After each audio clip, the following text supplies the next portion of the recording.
Cette histoire commence un jour complètement orageux. Le ciel est teinté de noir, la pluie tombe de partout, et les éclairs puissants ne tardent pas à frapper. Des mains sombres sortent de ce qui semble être une sorte de trou noir tracé au sol, et une femme y est entraînée sans pouvoir faire absolument quoi que ce soit. La femme pleure désespérément tout en essayant de s'accrocher aux rares choses qui l'entourent, mais elle sait que c'est inutile. Cette scène est observée par une petite fille qui lui ressemble beaucoup, sa fille, qui regarde avec des larmes aux yeux sans savoir quoi faire. Mais à ce moment-là, sa mère lui remet une sorte de sphère avec le chiffre 10 000 gravé à l'intérieur, tout en lui disant qu'elle doit tout faire pour retrouver le légendaire as. Ina essaie de demander qui est cet as, ou commencer à le chercher ou à quoi il ressemble, mais les mains continuent de tirer la femme vers l'abîme jusqu'à ce qu'il ne reste plus rien d'elle. La dernière chose que l'on peut voir est la paume de sa main où le chiffre 0 apparaît comme une première introduction à la façon dont fonctionne ce monde de fous. Le trou noir au sol disparaît sans laisser la moindre trace, ni du trou ni de la femme qui, quelques secondes plus tôt, implorait pour sa vie. Mais pour comprendre ce qui se passe ici, nous avons besoin de beaucoup de contexte ainsi que d'un saut dans le temps.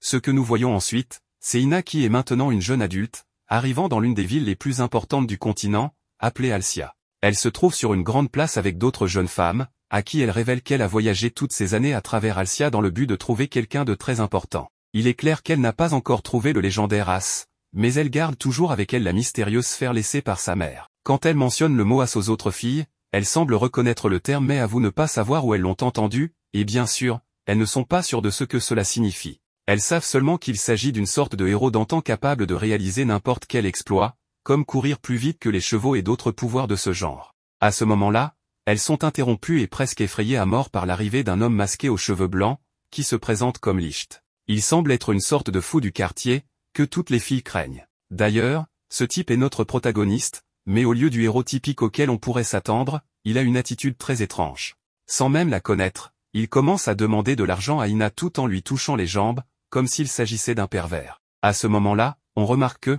tout comme sa mère, Ina a également des chiffres gravés sur sa peau, mais au lieu de la main, ils sont inscrits à l'intérieur de sa cuisse. De même, le fou de notre protagoniste a aussi un chiffre, mais ce qui est étrange, c'est qu'il s'agit de -999, tandis que celui de Ina est 441. Il continue de la toucher de manière inappropriée, ce qui pousse Ina à le frapper. Mais Licht persiste et la poursuit comme un animal en chaleur. Heureusement, il est attaqué par une autre fille aux cheveux blancs et à la peau bronzée, nommée Nana, qui semble le connaître et le réprimande pour avoir effrayé les gens comme un psychopathe. Tout comme les autres, Nana a un nombre tatoué sur sa peau, mais dans son cas, c'est le 77. Elle s'excuse auprès de Ina et, réalisant qu'elle est nouvelle en ville, l'invite à manger dans sa taverne mobile pour discuter un peu et tenter de compenser la frayeur que son ami lui a causée. Pendant qu'elle mange, Ina raconte qu'elle vivait autrefois dans un petit village de montagne avec sa mère, jusqu'au jour où, pratiquement de nulle part, sa mère a été entraînée dans le sol. Ina ne semble pas avoir la moindre idée du pourquoi, mais Nana lui explique que son père a également été entraîné dans l'abîme, c'est-à-dire l'abysse. Ina ne comprend pas de quoi elle parle, alors Nana lui demande de regarder autour d'elle, en expliquant que dans ce monde, chaque personne a un nombre tatoué quelque part sur son corps, et que ce nombre est lié à une mission prédestinée qu'elle devra accomplir depuis le jour de sa naissance. Ce monde est entièrement gouverné par les chiffres, et chaque personne vivante est forcée de réaliser un compte. Comme un compteur de quelque chose depuis le jour de leur naissance. Par exemple, le nombre actuel de Nana est 77. C'est son compteur, et sa mission dans la vie. Ce qui peut faire augmenter ou diminuer son compteur, c'est le nombre de fois où un client lui dit que sa nourriture est délicieuse.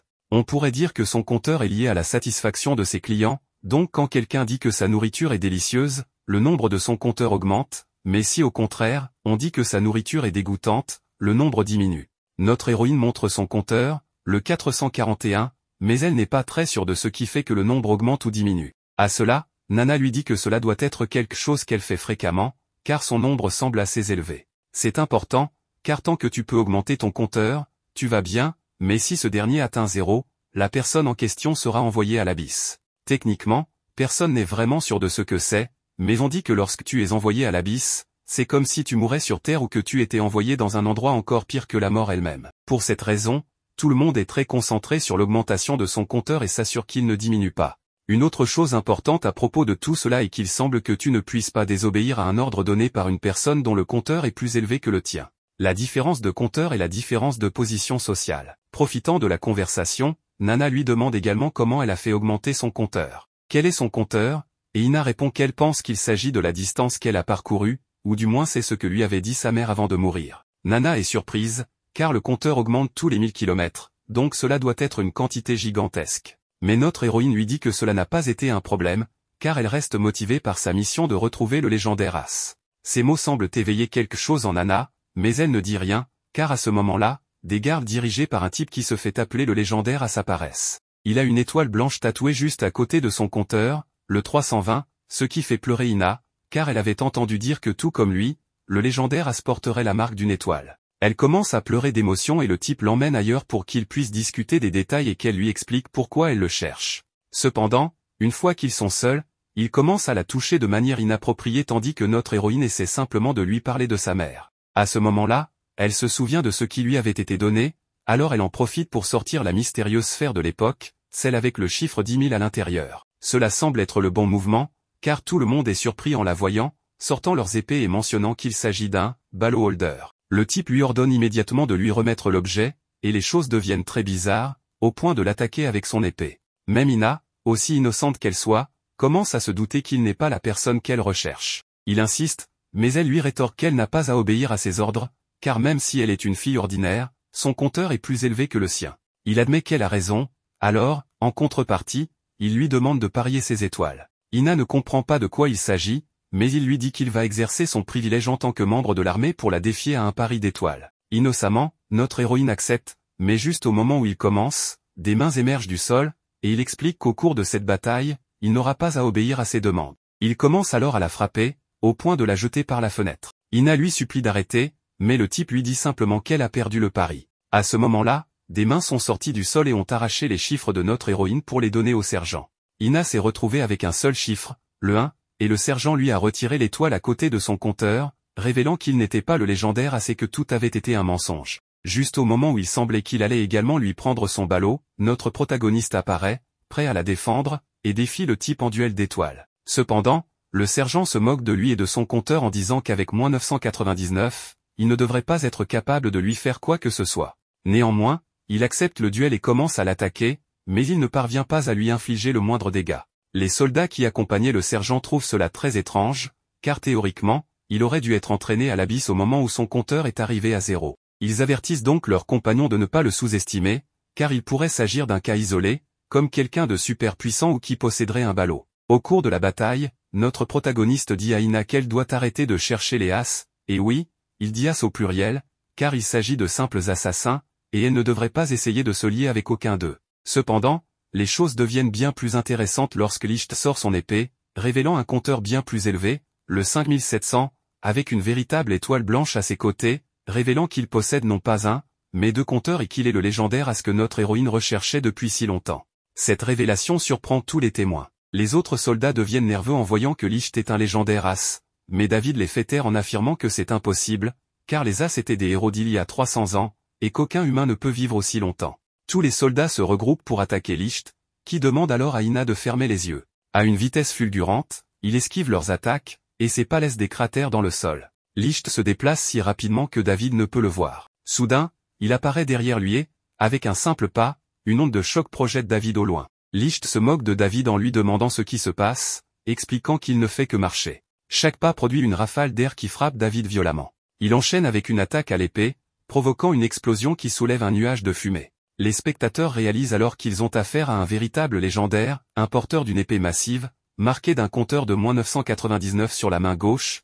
et capable d'exercer une force inhumaine avec ses jambes, se déplaçant trop vite pour être vu. Licht est ainsi surnommé l'As des attaques éclairs. Cependant, le client de David se moque du compteur négatif de Licht, le qualifiant de faible. Licht continue de donner une raclée à David, puis bondit dans les airs en emportant Ina dans ses bras. Il s'excuse auprès d'elle, pensant qu'elle est terrifiée, mais Ina lui explique qu'elle est plutôt surprise qu'il puisse voler. Elle comprend alors qu'il est bien le légendaire qu'elle cherchait. Elle lui propose de partager un repas après cette bataille, et Licht, voyant qu'elle s'inquiète pour lui, promet de récupérer son compteur et de veiller à ce qu'ils puissent rentrer chez eux et manger ensemble. Licht descend alors du ciel comme un météore, frappant David avec une puissance telle qu'une explosion retentit. David est laissé au sol, gravement blessé et incapable de bouger. Licht en profite pour exiger sa reddition, ce qui lui permet de remporter le duel d'étoiles. Les mains sombres prennent le compteur de David, le transférant à Ina, qui se retrouve maintenant avec 760 points. Après le combat, Ina éclate en sanglots, se remémorant la demande de sa mère. Elle réalise que Licht est le véritable légendaire qu'elle cherchait depuis si longtemps. Alors qu'elle montre le valeur qu'elle veut lui remettre, Licht change soudainement d'attitude, le lui arrachant des mains. Il lui dit qu'il va le garder, car un Valor vaut beaucoup d'argent, et qu'il est désormais riche. Confuse, Ina lui demande ce qu'il fait. Licht lui répond qu'elle est un fardeau, et lui rappelle que son compteur est de 5700, tandis que le sien n'est que de 760. Il lui suggère de parier ses étoiles si elle n'aime pas la situation, avant de lui lancer une poupée en guise de paiement pour le Valor. Ina, perplexe, explique qu'elle cherche un légendaire depuis 5 ans, selon les instructions de sa mère. Mais Licht lui révèle que les As ne sont pas des héros, seulement des assassins. Il l'encourage à abandonner sa quête et à mener une vie normale, puis s'en va d'un saut gigantesque, laissant Ina seule et déconcertée. Ina retourne chez Nana et raconte tout ce qui s'est passé. Nana examine la poupée, sourit, et conseille à Ina de la garder toujours avec elle. Alors qu'Ina tient la poupée, celle-ci tremble avant d'exploser en libérant des fleurs, révélant le Valor à nouveau dans ses mains. Nana lui explique qu'être porteur d'un Valor est un crime grave dans la loi d'Asie, et qu'en la protégeant, Licht lui a sauvé la vie. Si elle avait remis le Valor aux soldats, elle aurait été traquée non seulement par l'armée, mais aussi par des criminels avides de cet objet. Déterminée, Ina continue de chercher Licht, apercevant un chariot au loin. Elle lui crie de l'attendre, mais Licht ne répond pas. Elle lui confie qu'elle l'a cherché pendant si longtemps, qu'après la mort de sa mère, elle était seule et effrayée de rester ainsi à jamais. Elle se sentait heureuse pour la première fois en le retrouvant, mais trébuche et lui rappelle sa promesse de manger ensemble. Finalement, alors qu'il s'éloigne, elle l'accuse d'être un menteur. Le compteur de Licht chute alors à -1000. Un des soldats s'approche d'Ina, confirmant qu'elle détient le Valor, mais lui explique qu'il ne lui veut aucun mal, seulement la remercier. Grâce à elle, ils ont pu localiser le légendaire As. Il contacte ensuite ses supérieurs via un dispositif de communication, signalant que l'As des attaques éclairs, Licht Black, est toujours vivant. Le lendemain, des soldats arrivent à la taverne de Nana pour lui demander si elle a vu Licht, et supposent qu'il est celui qui détient le ballot,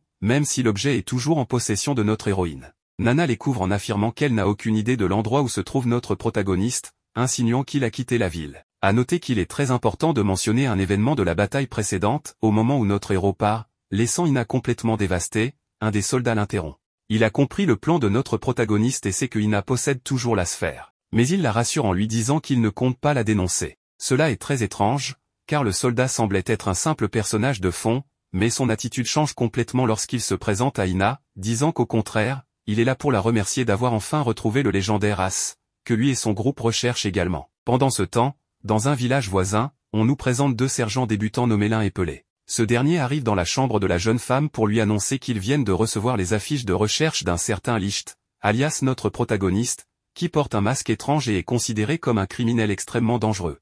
En plus d'avoir un ballot de haute catégorie, il est également l'un des légendaires As, et ils doivent être très prudents avec lui. L'un fait semblant d'écouter, mais elle est en réalité concentrée sur d'autres choses, car elle est une personne très bienveillante et considère qu'il est plus important d'aider les habitants du village autant qu'elle le peut, surtout que son compteur dépend littéralement de cela. En effet, la condition pour ne pas être envoyée à l'abysse est d'aider le plus de personnes possible, et son compteur n'augmente que lorsqu'elle parvient à avoir un impact significatif sur la vie des gens. Alors qu'il parcourt les rues de la ville, il tombe sur notre protagoniste, qui fait semblant d'être un mendiant local. Cela attire l'attention de Pelé, qui devient méfiant en voyant un homme masqué, mais notre héros insiste sur le fait qu'il est une personne différente de celle recherchée, mentionnant qu'il n'a aucun pouvoir et que son compteur est si bas parce qu'il a été rejeté par plus de 1000 femmes. À ce moment, on se rend compte que le compteur de notre héros est passé de -999 à -1000, ce qui indique que son compteur dépend d'être ou non rejeté par les femmes. Lin et Pelé arrivent à la même conclusion, et la jeune femme accepte de sortir avec lui dans le but de l'aider. Le pervers de notre protagoniste réussit à s'en sortir,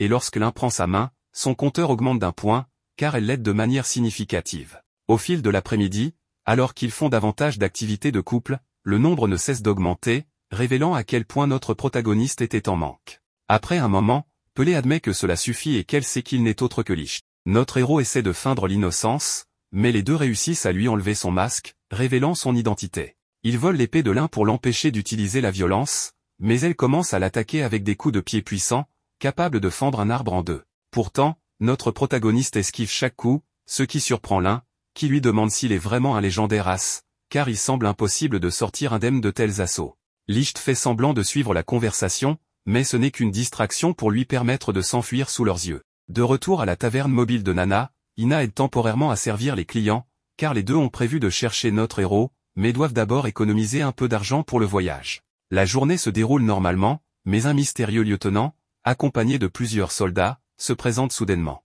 Il se fait appeler Murdoch. Nana s'approche de lui et remarque l'emblème sur son bras, des barres de fer et un lion, qui semble très représentatif et important. Immédiatement, il lui montre la fiche de recherche et demande où se trouve Licht. Nana détourne le sujet avec insouciance en disant simplement qu'il a disparu. Il rétorque qu'elle ment, car il sait qu'elle et son ami en savent plus qu'elle ne le laisse paraître et qu'il est prêt à faire tout ce qu'il faut pour obtenir l'information. À ce moment, Nana est capturée par des chaînes qui émergent du sol, et il insiste pour qu'elle révèle ce qu'elle sait. Elle finit par dire qu'il est peut-être parti à l'est. Elle le dit avec une telle tranquillité qu'on pourrait croire qu'elle dit la vérité. Mais Murdoch se rend compte de son mensonge, concluant que notre protagoniste doit être à l'ouest, et détruit son établissement en guise de punition pour avoir menti. Après cela, Murdoch s'en va avec le reste de ses soldats à la recherche de notre protagoniste.